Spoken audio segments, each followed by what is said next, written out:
Doctor గారు సరోజ గారు ఇలా అడుగుతున్నారు. నా వయసు 35 సంవత్సరాలు. నాకు పెళ్ళై 5 సంవత్సరాలు అవుతోంది.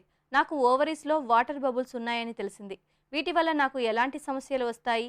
ఇవి ఓవరీస్‌లో నుంచి పూర్తిగా పోవడానికి ఏదైనా పరిష్కార మార్గం తెలియజేయండి అని అడుగుతున్నారు.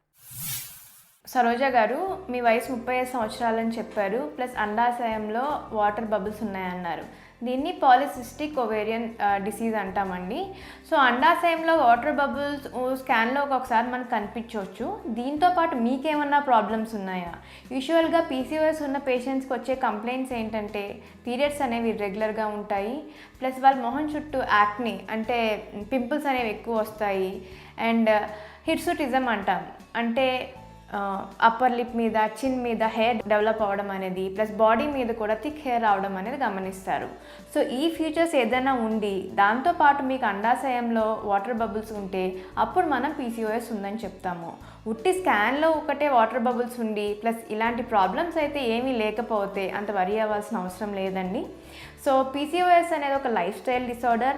మీకు పీసీఓఎస్ ఉన్నా సరే మీరు ఇనీషియల్గా చేయాల్సింది ఏంటంటే డైట్ అండ్ ఎక్సర్సైజ్.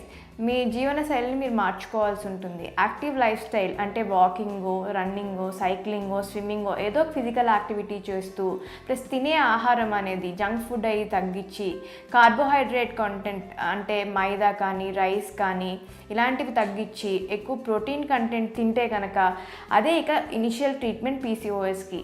మీకు దీంతో పాటు వేరే ఏమన్నా ప్రాబ్లమ్స్ ఉన్నాయి అంటే ఇలాంటి రెగ్యులర్ సైకిల్స్ ఉండము, లేకపోతే మీరు ప్రెగ్నెన్సీ ప్లాన్ చేస్తున్నా ప్రెగ్నెన్సీ రావట్లేదు, లేదంటే మీరు బరువు ఎక్కువ పెరుగుతున్నారు, డైటింగ్ ఎక్సర్సైజ్ చేసినా బరువు తగ్గట్లేదు, ఇలాంటి సిమ్టమ్స్ ఏమన్నా ఉంటే తప్పనిసరిగా హార్మోన్ టెస్టింగ్ అనేది చేసి దీన్ని మనం మేనేజ్ చేయొచ్చు.